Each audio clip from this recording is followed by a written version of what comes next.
My hair journey's been a bit crazy. Like, I've just been in hat season for the past, 4 years. Yeah, I'm really excited about today so that I can get a restored hairline. I feel like, yeah, I've missed it.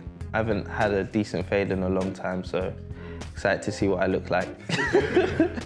Like, there's a real art to a fade. Like, a good barber that fades it nicely, that's artistry at work for sure. Yeah, when I have a haircut, I feel like I go from like a 6 out of 10 to a 9.5 out of 10. So, no, it's a good feeling. It's like you go out feeling like Superman. It usually only lasts like a couple of weeks, but you feel the man as soon as you've had a fresh trim.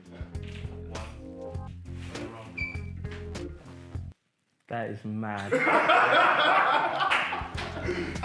I don't think I've had hair like this since I was 16.